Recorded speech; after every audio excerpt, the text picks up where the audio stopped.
नमस्ते, आप सभी का स्वागत है आज के इस कार्यक्रम में। हमारे साथ हैं अभिषेक तिवारी जी, तो आप सभी से अनुरोध है कि कृपया हमारी चैनल्स को सब्सक्राइब करें, वीडियो को लाइक करें और अवश्य जाएँ हमारे धर्मापण मर्चेंडाइज़ स्टोर पर, जहाँ आपको मिलेगी ओपन जैकेट्स। हाँ, ये आप जिस तरह की देख रहे हैं ना, कुछ-कुछ इस तरह की, लेकिन स्लीवलेस नहीं है। हाँ, उसमें उसमें स्लीव्स हैं। ये तो क्या है, ये तो क्या बोलते हैं, विशेष फ़िल्मी आजकल आजकल फ़िल्में बना रहे हैं ना, तो इनकी तो साफ़ फ़िल्मी है। लेकिन हमारी भी फ़िल्मों से कम नहीं है, आप समझ लीजिए। और हुडीज़ भी हैं, छोटा कुर्ता, लंबा कुर्ता, यानी मोदी कुर्ता भी है और दूसरा वाला कुर्ता भी, लंबा वाला। राहुल गांधी की और भतीजे वाला कुर्ता। राहुल होगा वो तो आउट ऑफ डेट हो गया ना। वैसे अच्छा। कहेंगे, अगर कोई स्पेशल कहेंगे तो कस्टमाइज़ करके बना देंगे वो भी। बाकी ठीक। आपके राउंड नेक टी-शर्ट भी हैं और पोलो शर्ट्स भी हैं। तो सोवेनिर्स भी हैं, बुक्स भी हैं। और कुछ विशेष आयोजन होगा तो वो भी बता देंगे आपको। तो आइए चलते हैं, अभिषेक जी से पूछते हैं। अभिषेक जी जो है वो बंगाल घूम के आ रहे हैं। हम कह रहे हैं कि भाई अभिषेक जी, थोड़ा रेस्ट वेस्ट कर लो। अभी तो बिहार खत्म हो रहा है और बंगाल घूमने चले गए आप। ऐसा भी क्या है? क्या देखा आपने बंगाल में? सर, सबसे पहले आपको प्रणाम, आपके सभी दर्शकों को प्रणाम। नहीं, 2 दिन का एक विजिट था, वहां पे हमें एक स्टोरी मिली थी, एक लीड मिला था उस स्टोरी को करने के लिए कि कैसे पिछले 15-20 साल के अंदर ये जो कटिहार से मालदा का जो सिंगल रेलवे ट्रैक रूट है ना, उस हुँ। रूट के दोनों साइड कैसे सिर्फ 15 साल के अंदर एक पूरा बांग्लादेशी मुसलमानों का बस्ती धीरे धीरे धीरे धीरे बसता गया। और मालदा जो कभी जाना जाता था आम के फलों के लिए, अब वो बहुत कुछ अवैध चीजों के लिए जाना जाता है। तो हमने माइक आईडी उतार करके वो प्रयास किया है, और अभी 2-4 शूट और बाकी है। वो डॉक्यूमेंट्री बंगाल का जो अधूरा विभाजन है और उसको लेकर के किस प्रकार से बांग्लादेशी मुसलमानों का अप्रोच है कि नहीं, ये बंगाल बिहार, जो बंगाल पूर्व की प्रेसिडेंसी थी, वो हमारा है, उसको लेना चाहिए। तो उसको लेकर के वो कैसे प्लानिंग और एग्जीक्यूशन की तरफ बढ़ रहे हैं, और उसमें सरकार के लोग कह सकते हैं या फिर सरकार के संरक्षण में ये सारी चीजें हुई हैं कि हाँ, हमारा वोट बैंक मजबूत हो। और कमाल की बात है, सब वोटर भी नहीं है, तो आखिर ये वोट किसका करते हैं? मन में ये मेरे प्रश्न है, इस प्रश्न का उत्तर अभी ढूंढना है, लेकिन मैं इसका एक मोटा मोटी आपको अपडेट बताता हूँ। Last time sir overall Bengal में ये आपने जो बात कही ना कि साहब कि ये वोटर भी नहीं है, ये बात ये पिछले 2-3 दिन से मैं देख रहा हूँ कि लोग कह रहे हैं कि साहब कि ये जितने लोग भाग रहे हैं, वो वोटर नहीं हैं। लेकिन फिर भी ये बड़ा अच्छा एक फ़ंक्शन किया करते थे कि जो असली वोटर होते थे, उनको वोट नहीं देने दिया जाता था, उनकी जगह पे ये लोग वोट डाल जाया करते थे। और तभी इसीलिए जो है 86% था सर। हैं? तभी जो देखिए, आज मैं ये जो कह के गया हूं ना, आज एक बात कहना चाहता हूं, बहुत जयपुर डायलॉग्स का बंगाल का जो पहला सर्वे था, और जिन्होंने ये बंगाल का सर्वे किया था, मुझे नहीं पता कि उनकी मानसिक स्थिति क्या होगी बंगाल के इस सर्वे के बाद, क्योंकि वो तो पूछेंगे ओरिजिनल लोगों से और ईवीएम पर बटन कोई और दबा रहे। आपका सर्वे 2021 बंगाल का बैंग ऑन था सर। मैं बताता हूं क्यों, लॉजिकली आपके दर्शक सुने इस बात को। 86% मतदान फर्स्ट फेज का था सर।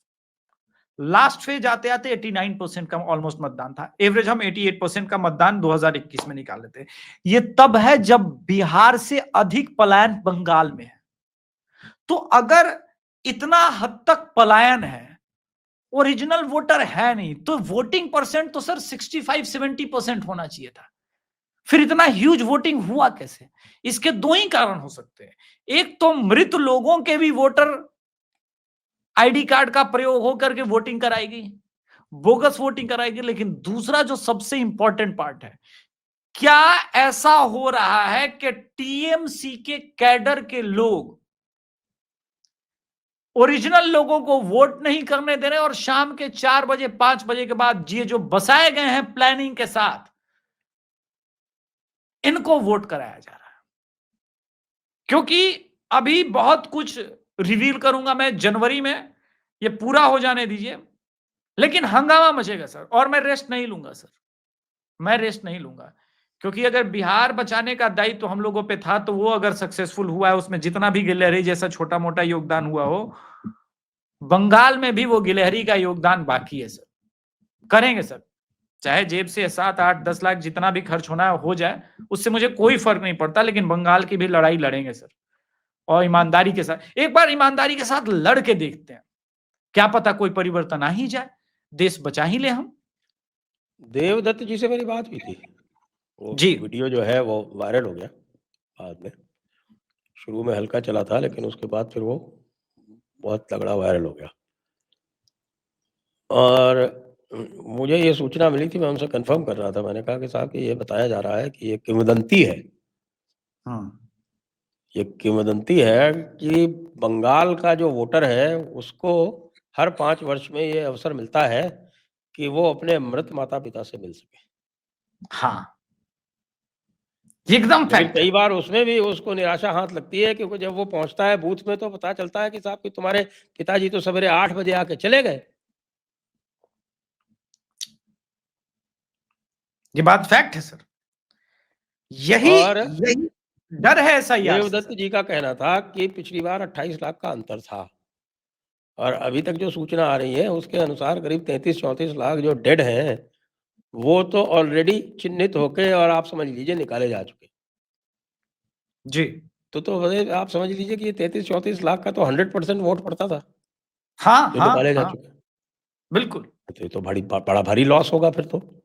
और उसके अलावा जो लोग भागे जा रहे हैं, और वो आप भी कह रहे हैं, दूसरे और लोगों ने भी कहा कि साहब वो वोटर नहीं है सारे, वोटर नहीं है, बेनिफिट्स उठाते हैं, बाकी और धंधा करते हैं, लेकिन अब क्यों भाग रहे हैं फिर जब वो वोटर नहीं है? तो जब उनसे पूछा ही नहीं जाएगा कि एसआईआर में क्या होना है, तो फिर काहे भाग रहे हैं? दो कारण है सर, दो कारण है।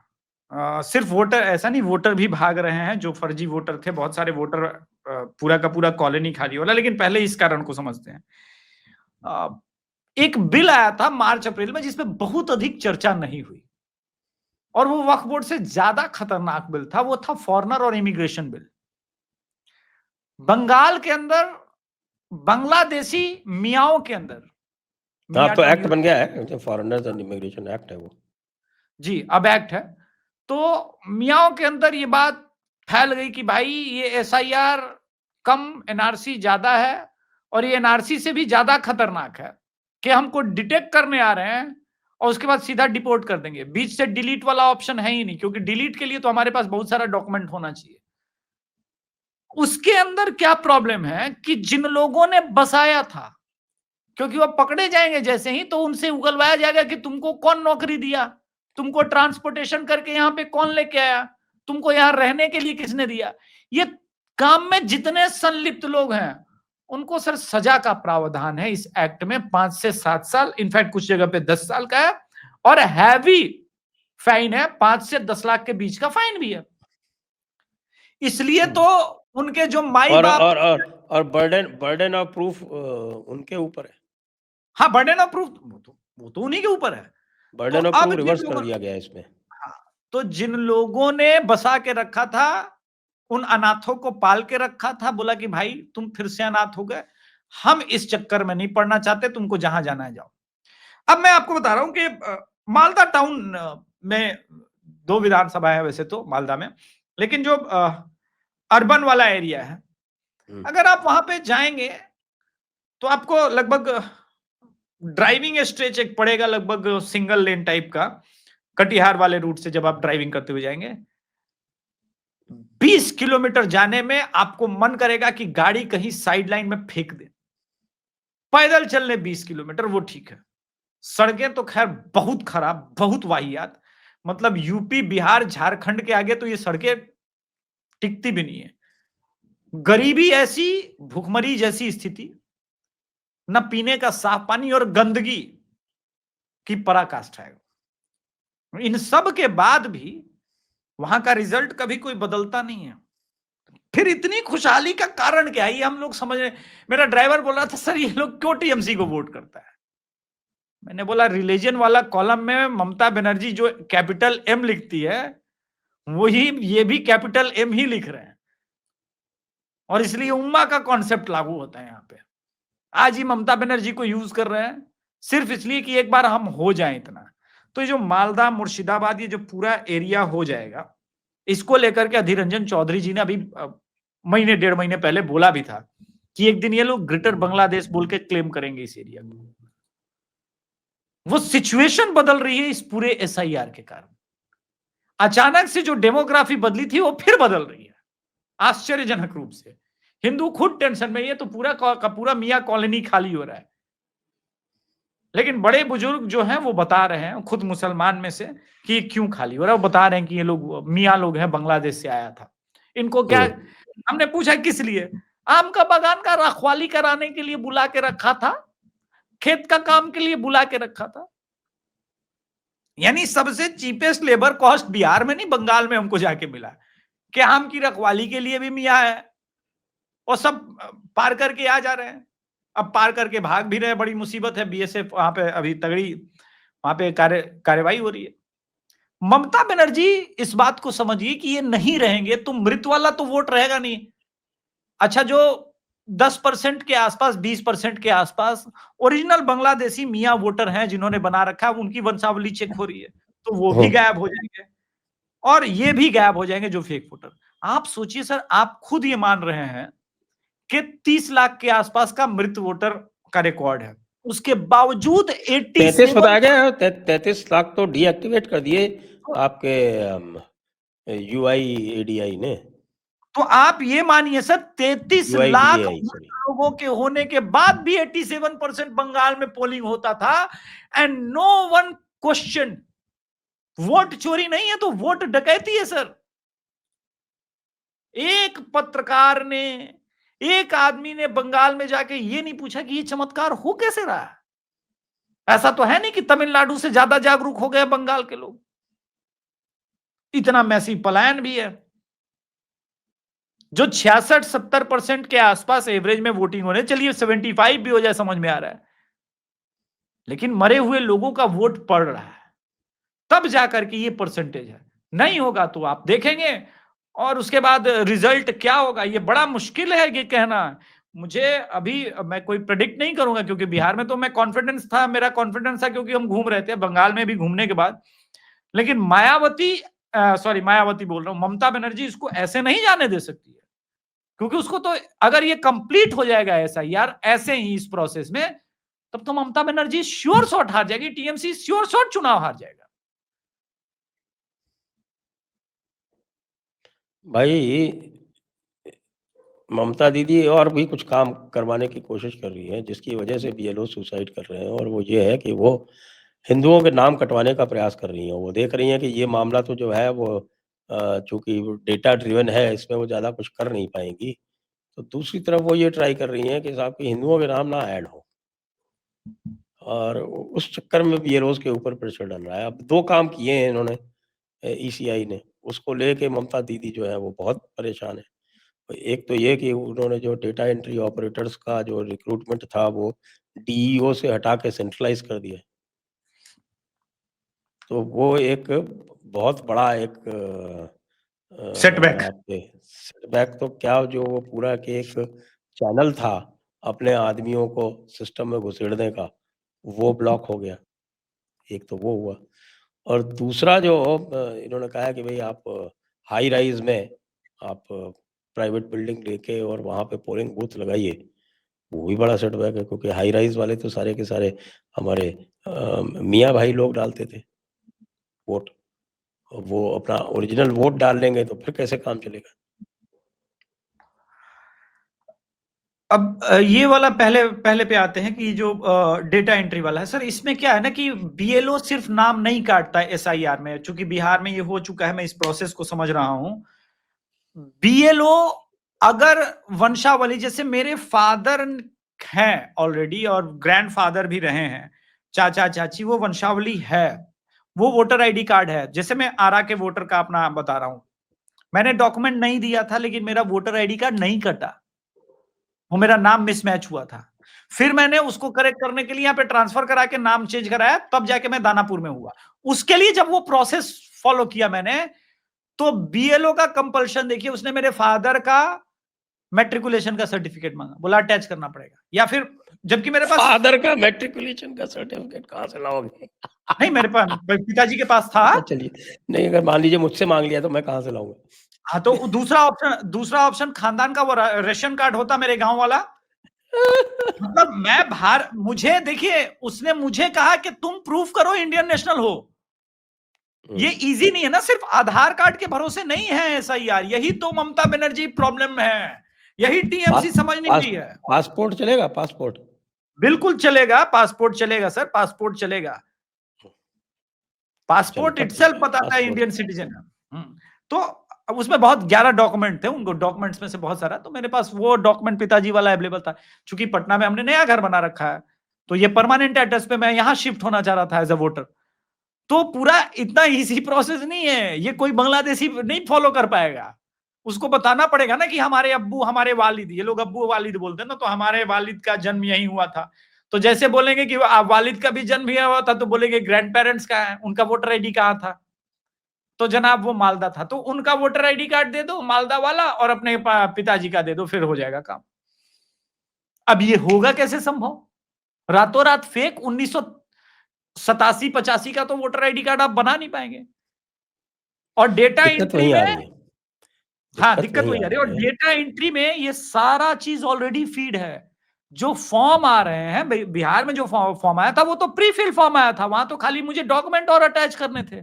यानी इलेक्शन कमीशन को पता है मेरे पिता का नाम विजय तिवारी है, उनका वोटर आईडी कार्ड ये, उनके नीचे इनका वोटर आईडी कार्ड, उनके नीचे इनके माताजी का वोटर आईडी कार्ड है, ये जेन्युइन वोटर है। इलेक्शन कमीशन को यह पता है कि कौन जेन्युइन वोटर है, कौन जेन्युइन वोटर नहीं है। इसका तोड़ ममता बनर्जी और टीएमसी कैसे निकालेंगे? हिंदू वोटर आईडी कार्ड हटाने की तो बात छोड़िए, बिहार में भी बहुत हंगामा हुआ था, कितने हिंदू वोटर हटे? नहीं हटे ना। लेकिन आप देखिए कि कैसा इस बार सीमांचल का रिजल्ट आया। रिजल्ट बता रहा है सीमांचल का कि वो इंपैक्ट क्यों धाराशायी हुआ, क्यों खत्म हुआ।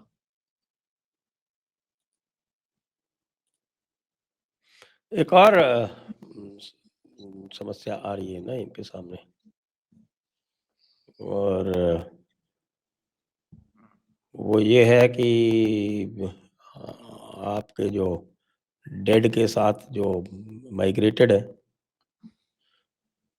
उनका भी इशू है।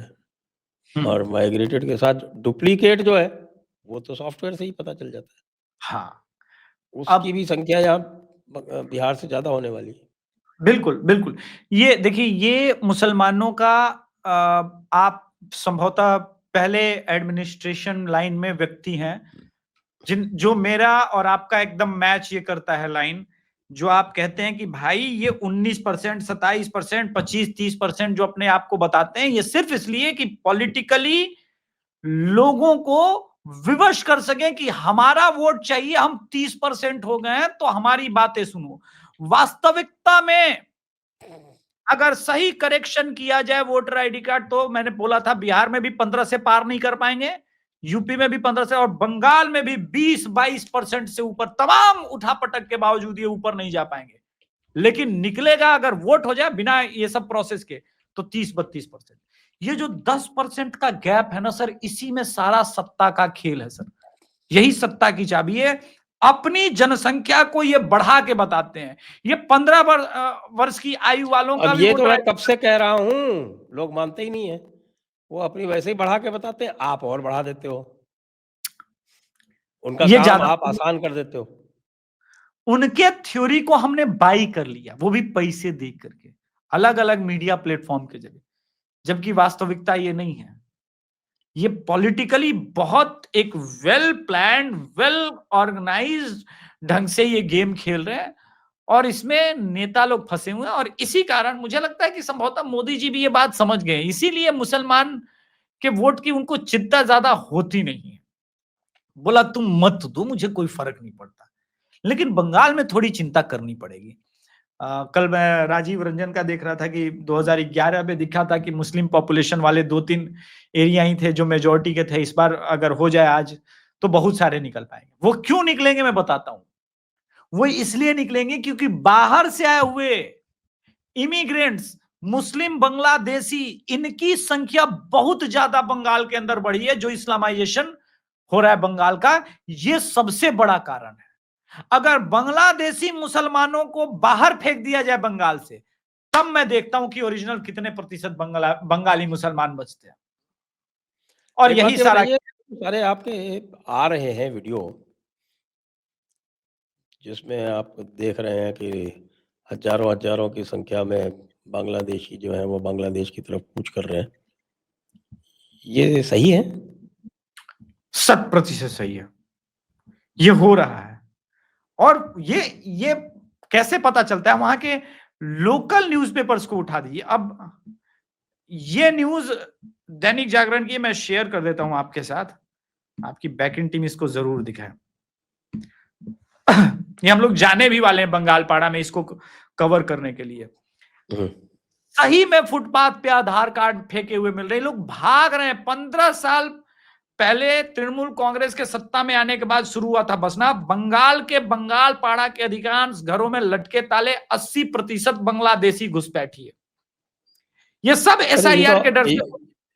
ये तो हावड़ा में है जी, मैं वही तो बोल रहा हूं, सेंटर की बात कीजिए, दूसरे जगह की तो बात छोड़ दीजिए। आज तक मैं ये समझ नहीं पाया कि ये सब कुछ आंखों के सामने था। कोई भी मीडिया, अगर ये एसआईआर नहीं होता तो ये बातें नहीं आती खुल के। इस देश का कोई मीडिया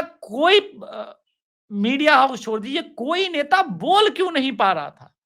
ऐसी क्या विवशता थी कि बंगाल के पूरे कल्चर को रौंदने के लिए बाहर से लोगों को बसाया जा रहा है, बुलाया जा रहा है? और आप बताइए सर, हावड़ा के बंगालपाड़ा में आपने इतने दिनों तक प्रशासनिक विधि व्यवस्था को देखा, संभव है बिना पॉलिटिकल सपोर्ट के इतने लोगों को बसा देना हावड़ा में? ना, संभव ही नहीं है सर। तो इसके पीछे कौन है? संभव नहीं है। अब इसकी जांच कौन करे? ये तो तभी होगा जब सरकार बदलेगी। इसीलिए बार बार आपका मैं बहुत सारे लोगों ने कमेंट किया था 2021 में जयपुर डायलॉग्स के सर्वे पे। मैं ये जो मेरा व्यक्तिगत अनुभव है, इसके बाद मैं उनसे क्षमा मांगूंगा। आपके जो सर्वे थी सर आपका, और जिन्होंने सर्वे किया था, बहुत सही सर्वे था सर उनका। अगर उनके सर्वे के हिसाब से ईवीएम में वोट पड़ता तो वास्तव में बंगाल में सरकार आ जाती। अब उन्होंने मरे हुए लोगों सही को कहा ना, जिन लोगों का सर्वे किया था वो तो वोट डालने गए नहीं, उनकी जगह पे दूसरे गए। नहीं, और प्लस उन्होंने मरे हुए लोगों का भी तो वोट काउंट नहीं किया होगा ना अपने सर्वे में। हाँ। कि 30 लाख मरे हुए लोग भी एक्स्ट्रा वोट डालेंगे। और आप ये भी जान लीजिए दर्शकों की, अगर 33 लाख कट गए हैं, जो कि अब तो अपडेट आ जाएगा कुछ दिनों में धीरे धीरे, और मेरा मानना है कि 1 करोड़ से अधिक अगर कटेंगे तो फिर नंबर कुछ भी हो सकता है सर। बीजेपी का सरकार तो बनेगी, लेकिन वो नंबर कहां जाएगा पता नहीं। इसलिए पता नहीं क्योंकि कितना अंतर था बीजेपी और टीएमसी के वोट के बीच में? 28 लाख। 28 लाख का अंतर था। इस 28 लाख में ही वो 200 सीटों पे थी और ये 77 सीट पे थे। और 33 लाख तो यही मरे हुए लोग वोट ना कर पाएंगे। 2,48,000 और 2,76,000। मुझे लगता है टोटल अगर 50 पार भी 60 पार भी होता है, तब भी भाजपा सरकार बनाने जा रही है। वहां पे बहुत भयंकर होने वाला है। और इसके बाद सबसे बड़ा चैलेंज शुरू होगा कि बंगाल को ये कैसे बचाएंगे। क्योंकि जो लोग गए हैं, ऐसा नहीं, वो तो सुख व्यवस्था, 5 केजी राशन, वो सब तो मिल ही रहा था उनको, आयुष्मान कार्ड से लेकर सब लाभ। तो वो लाभ के लिए वापस घुसने का प्रयास तो करेंगे, आएंगे। ऐसा भी नहीं कि उनको बसाने वाले मर जाएंगे, बोले कि हो गया ना ऐसा यार, आ जाओ वापस, देखते हैं फिर से कुछ जुगाड़ लगाते हैं। और वो प्रोसेस बड़ा इंपॉर्टेंट होगा बंगाल को बचाने की। मुझे लगता है ये 2026 की आखिरी लड़ाई है जिसमें मोदी और केंद्र सरकार कितना सफल होती है। ये इंटरेस्टिंग होगा देखना सर। अरे हमारे लिए भी इंटरेस्टिंग होगा। वैसे मोदी जी का हाथ पाँव तोड़ने की बात कर चुके हैं कल्याण बनर्जी। क्यों भाई? धमकी अरे आपने कल का न्यूज़ नहीं देखा क्या? उसमें कल्याण बनर्जी इंडिया टीवी पे वो आ रहा है, वो मैं उसको म्यूट करके चला दूँ तो स्ट्राइक तो नहीं आना चाहिए? नहीं, रहने दीजिए। लोगों ने रहने देखा है। देता हूँ। हाँ, तो उसमें आ रहे हैं कि कल्याण बनर्जी साहब कह रहे हैं कि मोदी का हाथ-पाँव तोड़ देंगे। अब बताइए एक सांसद कैसे तोड़ेगा मोदी जी प्रधानमंत्री का हाथ-पाँव, ये अपने आप में इंटरेस्टिंग बात है। मतलब हिम्मत होनी चाहिए, ठीक है, लेकिन दुस्साहस की पराकाष्ठा है। ये मुझे लग रहा है कि शायद स्वप्नदोष टाइप का है कुछ। एक जो दूसरा आता है ना, जो सबसे बड़ी बात आती है, वो आती है कि साहब की वो जो टीएमसी का जो गुंडा पार्टी है, वो उससे लोग डर के वोट डालने नहीं जाते। देखिए सर, उसका तो ये कोई इलाज अभी तक दिखा नहीं मुझको, सही पूछो नहीं, तो। उसका कोई इलाज इनके पास नहीं है। क्यों नहीं है मैं बता रहा हूँ सर। ये कमेंट के नीचे जो बंगाल के हमारे सामाजिक परिवार के सदस्य होंगे, इसको बता देंगे कि मैं ठीक बोल रहा हूँ या गलत बोल रहा हूँ। बंगाल के क्लब कल्चर को जब तक आप नहीं तोड़ेंगे, अब क्लब कल्चर क्या है? क्लब कल्चर दुर्गा बाड़ी क्लब है, दुर्गा क्लब है, काली पूजा के लिए क्लब है, क्रिकेट क्लब है, कैरम क्लब है। ये सभी क्लब के जो मेंबर हैं, इनको फंड करता है टीएमसी का छोटा-मोटा सारा नेता। ये पूरा अपने आप में इकोसिस्टम है। वो मैन टू मैन मार्किंग करते हैं, ये क्लब वाले। अब जैसे कि मान लीजिए एक ये बंगालपाड़ा का ही उदाहरण ले रहे हैं। बंगालपाड़ा में जैसे ये, तो वहां जितने क्लब हैं, उन सब के क्लब उन लोग कुछ नहीं करते, दिन भर कैरम क्लब में पड़े रहते हैं। तो बताइए उनका खर्चा पानी कैसे चलता है? यही टीएमसी वाले देते हैं। उनका एक ही होता है, भाई इलेक्शन के टाइम में ये मार्क करके दे देंगे, मेक श्योर करना है इनको वोट नहीं करना। बोला तुम खाओ पियो मस्त रहो, लेकिन वोट करने नहीं जाने का। अब ये एक स्थिति लोकसभा में जब 2019 वाला हुआ तो इनको रियलाइज नहीं हुआ, क्योंकि बीजेपी इतना राइज कर सकती है। तो उन्होंने उनकी मार्किंग सिस्टम में गलती, और उन्होंने बोला कि मेक श्योर करना कि ये लेफ्ट का वोटर है, ये लेफ्ट का वोटर ना वोट ना कर पाए। उन्हें ये समझ में नहीं आया कि लेफ्ट इज ऑल्सो राइट के नाम पे पूरा एक स्विंग हो गया है, और वो बीजेपी की तरफ आ गया है, वो जो नारा चला। इस कारण 2019 के लोकसभा में टीएमसी का कैडर यहां पर चूक गया, लेकिन विधानसभा में वो प्रिपेयर हो गया था। और प्लस प्रशांत किशोर जैसा शातिर आदमी, जिसने मेक श्योर किया कि भाई कोई गड़बड़ी ना हो। तो इस कारण भी एक इंपॉर्टेंट ये था। इस बार तो प्रशांत किशोर खुद ही सदमे में है। उनका तो एक अलग स्टोरी चल रहा है। अब बेचारे दान वान करके शायद रिटायर होंगे, क्या होंगे पता नहीं, लेकिन प्रशांत किशोर की अपनी कहानी है। वो कम से कम टीएमसी को मदद करने की स्थिति में तो इस वक्त नहीं है, ना उनका आई पैक है। अब ऐसी स्थिति में टीएमसी कैसे चुनाव लड़ेगी, कैसे अपने आप को रिवाइव करेगी? एसआईआर के बाद वो पूरा इनका जो टूटेगा कैडर और बेस, उसको कैसे ये ठीक करेंगे? ये सारा देखना पड़ेगा सर। इसके लिए बंगाल में लगातार हमको रहना पड़ेगा, विजिट करना पड़ेगा। एक जगह देखनी पड़ेगी जहाँ पे वाईफाई रेगुलर हो और हम शोज़ भी वहीं से डायरेक्ट कर पाएँ। तो प्रवास स्थल बदलने का समय आ गया है। माइक आईडी फेंक करके काला माइक यूँ ही रोड का माइक लगा के रिपोर्टिंग होगी। क्यों? पूरा नहीं, माइक मतलब मिल आप जाएँगे क्या तो नहीं, आप क्या चाहते हैं? जयपुर डायलॉग्स और अभिषेक तिवारी शो लगा के हम जाएँ बंगाल में, हैं? मोदी जी रक्षा करबिन, हैं? मोदी जी के से नहीं के भरोसे भी नहीं जा सकते, अपने भरोसे जाना है तो निकालना पड़ेगा। एक कुछ लोगों ने मुझको ये कहा, मेरे पास कोई इसका वेरिफ़िकेशन नहीं है, कि साहब की जो है वो गुंडे कुछ समय से साइलेंट हो गए। नहीं, ये प्लानिंग हो सकता है, उसको क्योंकि 28 तारीख को संभवतः लग रहा है कि 28-29 को ये लोग बवाल करेंगे, क्योंकि एसआईआर के विरुद्ध भयंकर ये आउटरीच होने की संभावना लग रही है। ममता बनर्जी तैयारी कर रही है।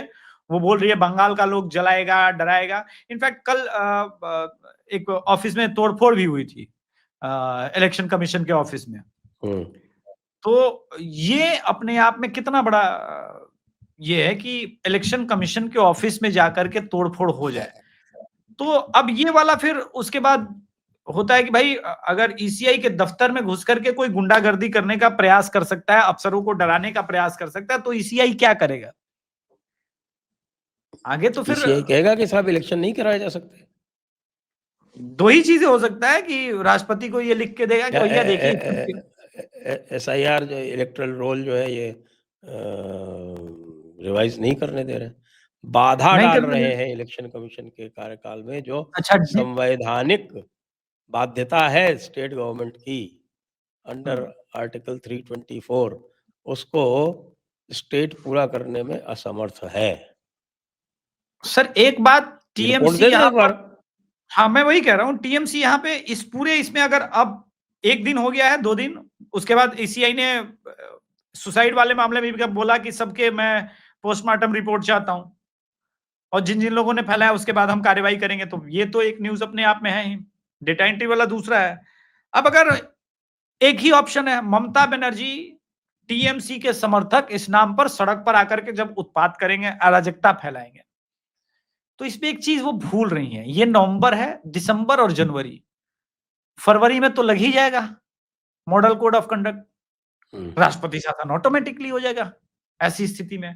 लेकिन अगर ये कहीं जनवरी में लग गया और 1 महीना उसके अंदर एसआईआर प्रोसेस गुजरा, तब तो भैया नहीं, जो लोग, राष्ट्रपति शासन ऑटोमेटिक कैसे लग जाएगा? अरे मतलब मॉडल ऑफ कंडक्ट गवर्नर के ही हाथ में सब कुछ आ जाएगा ना, लिटरली तो वही है। मॉडल कोड ये ऑफ कंडक्ट लगने से कुछ नहीं होता। पिछली बार भी मॉडल कोड ऑफ कंडक्ट लगा था, ममता दीदी ने खुल के उसका उल्लंघन किया और कोई कुछ नहीं कर पाया।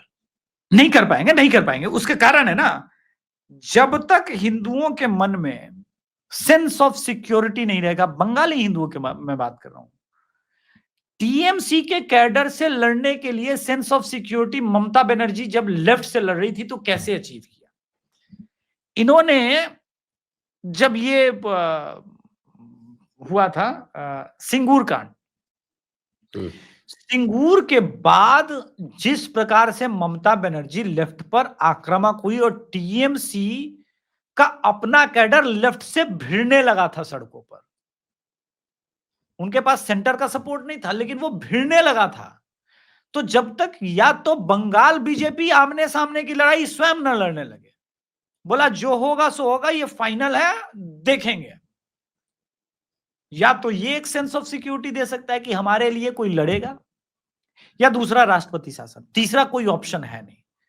तो ममता बनर्जी का रास्ता अपनाया पाएंगे कि नहीं शुभेंदु अधिकारी, ये तो आने वाले 20-25 दिनों में दिख जाएगा, क्योंकि असली लड़ाई जहां तक मुझे लग रहा है 7 दिन के अंदर ही होगी। क्योंकि अगर इस पूरे एसआईआर को यूं ही हो जाने देगी ममता बनर्जी तो हार ही जाएगी। प्रश्न यह है कि ऐसा वो होने क्यों देगी? ममता बनर्जी के तमाम कैडर, फराद हकीम जैसे लोगों के रहते हुए आप सोचिए कि डायमंड हार्बर जैसी सीट हो जाए, तो फराद हकीम किस लिए फिर रखा है? और पहले फरादे हकीम का तो जांच हो जाए, आईडी पासवर्ड, आईडी जांच हो जाए, वो कहां के हैं, उनका ओरिजिनल ये क्या है, पता चला कितने टीएमसी के मंत्री और विधायक ना निकल जाए उस चक्कर में।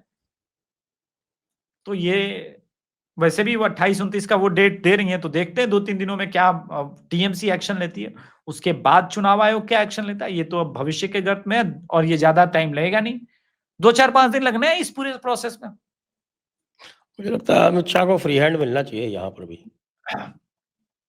अगर नहीं दिया अमित शाह जी को फ्री हैंड, तो बंगाल चाहे कुछ भी हो जाए जितना आसान नहीं होगा, क्योंकि फिर भी आप एसआईआर से नाम हटवा लीजिए, कुछ भी कर लीजिए, लेकिन वोट तो आपको ईवीएम में पड़ना है और वो काउंट होना है, और वहां हर बार मिस्टेक हो जानी है, क्योंकि अरे नहीं, ईवीएम में वो तो काउंटिंग एजेंट्स को भी खरीद लेते हैं या डरा देते हैं।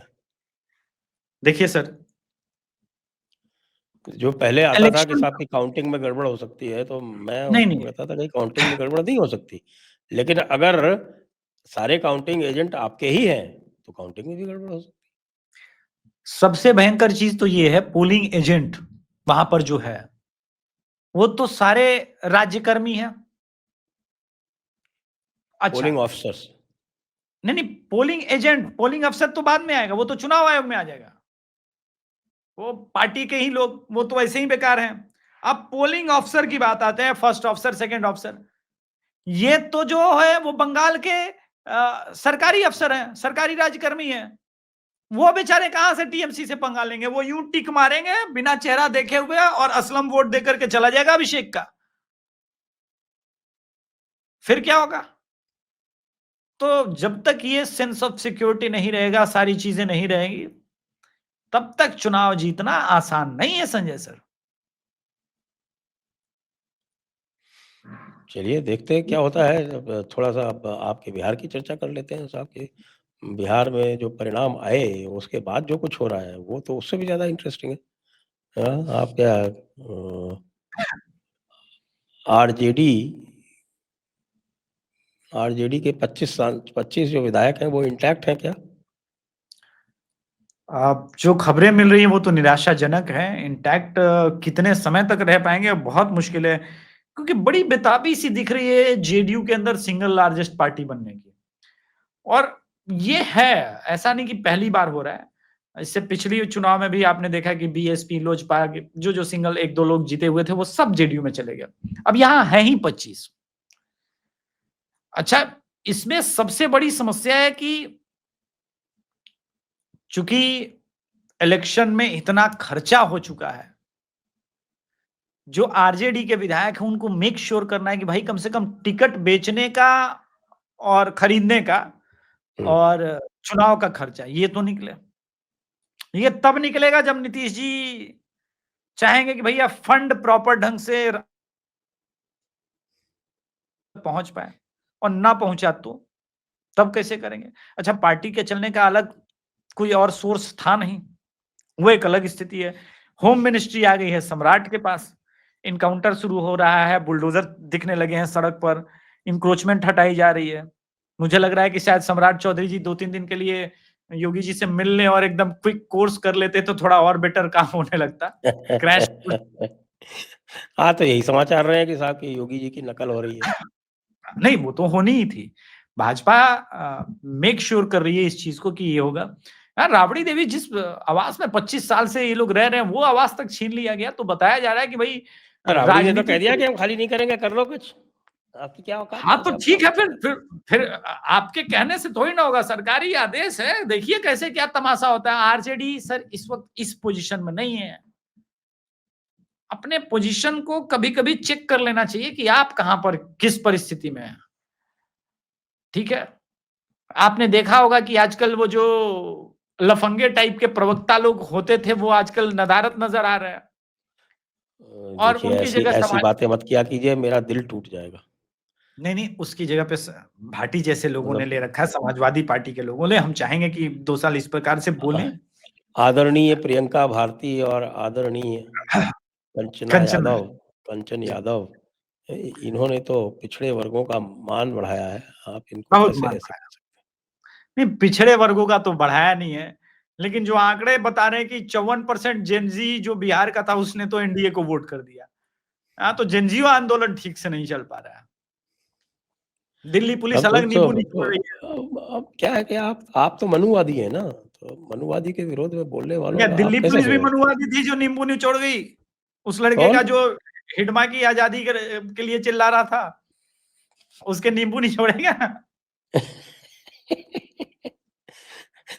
अब वो क्या है कि वो समझ नहीं पाया ना, उसको पता नहीं था कि भई स्तन इस प्रकार के भी होते हैं, बालों से घिरे हुए। तो अब देखिए क्या है कि ये बताता है कि कहाँ कांग्रेस पहुंच गई है सर। जिस हिडमा के लिए उनके समर्थक मतलब पोस्ट लिख रहे हैं, उन्हें ये पता नहीं कि उनकी पूरी की पूरी कांग्रेस यूनिट समाप्त हो गई छत्तीसगढ़ में उसके कारण। ये कैसे हो सकता है सर, इतना डाउनफॉल मतलब विचार का? ये मेरे समझ में नहीं आता।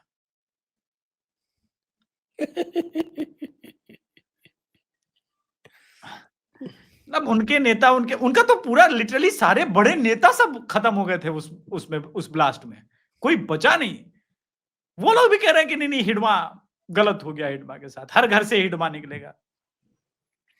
भाई साहब, भाई अमित शाह ने तो टोट अफजल नहीं निकलने टोट दिया, हिडमा कहां से निकलेगा? टोटल 50 लोग तो थे, अब या 50 लोग के साथ भी जो है ना वो 50 कांग्रेसी थे सर। सारे कांग्रेसी थे। हाँ, सारे कांग्रेसी थे सर। एक भी कोई कुछ और नहीं था। छत्तीसगढ़ की कांग्रेस यूनिट अच्छा, क्या समाप्त हो। स्पीकर के ऊपर क्या झगड़ा चल रहा है?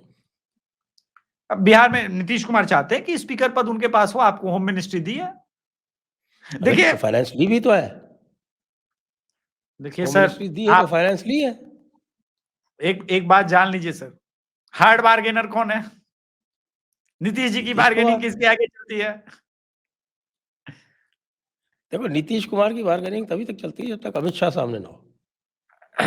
देखिए नहीं, वो अभी चल जाएगी, अभी भी चल जाएगी। नीतीश कुमार बार्गेनर शुरू से ही, आप देखिए नीतीश कुमार को पता है कि भाई सरकार क्यों मेरे बूते है, और इसीलिए वो इन्हें कहा पहले पॉइंट में कि बेचैनी जेडीयू की तरफ ज्यादा है कि वो राजद वालों को तोड़ के 10-15 मिला ले ताकि सेकंड फर्स्ट लार्जेस्ट हो जाए हम, वो उससे क्या हो दबाव जो है जाएगा? वो, हाँ फर्स्ट लार्जेस्ट से क्या हो जाएगा? मतलब दबाव कम हो जाएगा। अब मान लीजिए 15 आज की टूट डेट के में वो आज की डेट में वो बीजेपी के बिना सरकार नहीं बना सकते। नहीं बना सकते, बिल्कुल सही बात है, ये फैक्ट है। लेकिन ओवैसी के 6 आ गए तो ओवैसी का तो टूट ही ना जाना है सर, ओवैसी के लास्ट पास टाइम। 5 ही हैं, 6 कहाँ से आ जाएंगे? हाँ, उनमें से एक पांच, एक उनका अध्यक्ष है। हाँ तो नहीं ठीक है, वो 4 तो टूट ही जाना, उसका तो बेचारा टूटने के लिए ही वो लोग आज जीतते ही है। ओवैसी बीएसपी क्या है? बीएसपी तो टूटने को पहले बेकरार है, वो रामगढ़ वाली सीट वो जीत गई फिर से। बीएसपी हर बार 2-3 सीट जीत जाती है सर बिहार में, भले प्रशांत किशोर जीते ना जीते, लेकिन बीएसपी जीत जाती है, वो भी टूटने को भी, वो भी जेडीयू में जाएगा। तो जेडीयू का नंबर आप देखिएगा आने वाले 5-6 महीने में वो आपको 95 के आसपास दिख जाएगा सर। अच्छा, तब कहानी तो बदलेगी ना भाई सर। ऐसा है कि जहां तक धनबल का प्रश्न है उसमें तो बीजेपी ज्यादा आगे है ना। आगे है, लेकिन बीजेपी अभी चाहती ही नहीं है कि कुछ कोई रिलेशन खराब हो, ठीक है। अरे स्पीकर पद अगर चाहते भी है ले लो यार, को उससे कोई ऐसा कुछ नहीं होने जाना। स्पीकर पद ये अपने पास रखना चाहते हैं सिर्फ इसलिए कि वो पलटने वाला सिचुएशन है तो स्पीकर हमारा हो तो हमारे पास वो एडवांटेज रहे, यही बात है ना। लेकिन वो आने ही क्यों देना है? ऑलरेडी जब इतने अच्छे से स्मूथ ढंग से आपने शुरुआत की, अभी आईटी हब बनाने के लिए कमिटी गठित हो गई है 2 दिन पहले, सब कुछ जब अच्छा चल ही रहा है तो दिक्कत कहां है? सब कुछ अच्छे से चलने दीजिए। नीतीश कुमार क्या है ना कि वो फील करते हैं कि वो पावर बैलेंस कर रहे हैं तो उनको बड़ा अच्छा लगता है सर, वो अच्छे मूड में रहते हैं, उनको फील होने दीजिए, अच्छा क्या दिक्कत है? हाँ, जब प्रेशर में आते हैं तो पलटी मार देते हैं। हाँ हाँ, वही बात है, दिक्कत वही है ये सर। प्रॉब्लम तो है, ये प्रॉब्लम तो है। तो अच्छा रहना ये वो, और अच्छा, ये एक और बात बताइए मेरे को, मैं देख रहा हूँ आपने भी नोटिस किया होगा कि जो भी कांग्रेस समर्थित जितने भी चैनल थे वो आजकल जो है वो कांग्रेस के आलोचना में लगे हुए हैं। ऐसा ऐसा क्यों हो रहा है?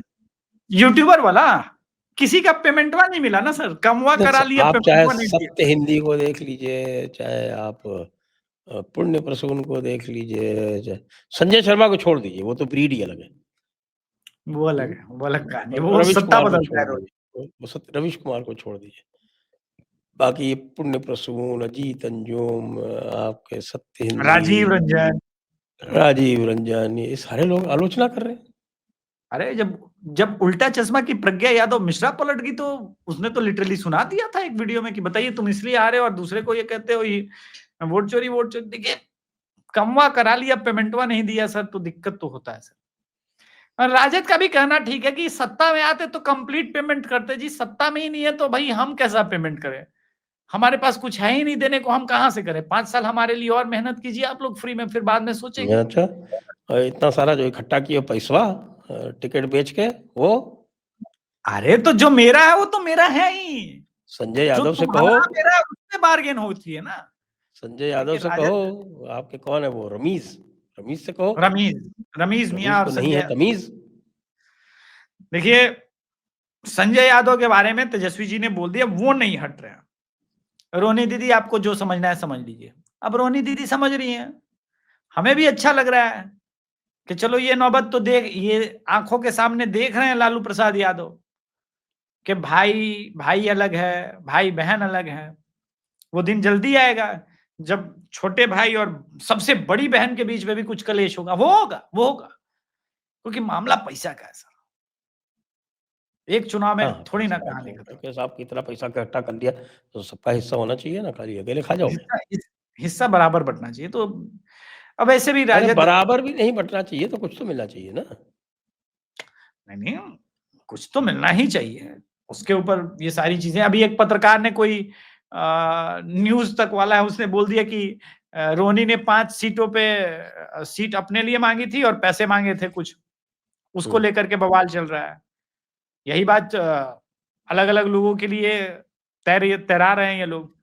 मुझे लगता है कि संजय यादव की कहानी यहीं तक थी और संजय यादव यहाँ से अब राजद को रिवाइव कर पाएँगे, बड़ा डिफ़िकल्ट है मेरे लिए ये सोचना। वो इसलिए कि अब इसके बाद राजद कैडर कितने दिन तक बचा रहेगा? कोई ना कोई तो खड़ा हो ही जाएगा यादवों का नेता बीच में। और तेजस्वी यादव के लिए आखिरी चुनाव था, ये मैं पहले भी कह रहा था और आज भी मैं ये मानता हूँ कि अब तेजस्वी यादव के लिए हालाँकि धीरेन्द्र सर का मानना कुछ और है कि नीतीश के जाने के बाद एक मौका मिलेगा। लेकिन जिस प्रकार से तस्वीरें निशांत के साथ नीतीश जी की फाइनली आ गई जीत के बाद भी, मेरा ये मानना है और जेडीयू के मैं बहुत लोगों के साथ टच में हूँ कि निशांत सूनर और लेटर पॉलिटिक्स ज्वाइन करेंगे। लेकिन वो ये चाहते हैं कि वो अपने आप को पहले प्रूफ करें। वो ये उन पे ना ठप्पा लगे कि परिवारवाद की राजनीति हो रही है। बस इतना ही अंतर है। हुँ। तो आइए आज की चर्चा को अब यहीं पर विराम देते हैं। सभी दर्शकों को बहुत-बहुत धन्यवाद, अभिषेक जी को बहुत-बहुत धन्यवाद। जय हिंद, जय भारत, वंदे मातरम। जय हिंद, जय भारत, वंदे मातरम।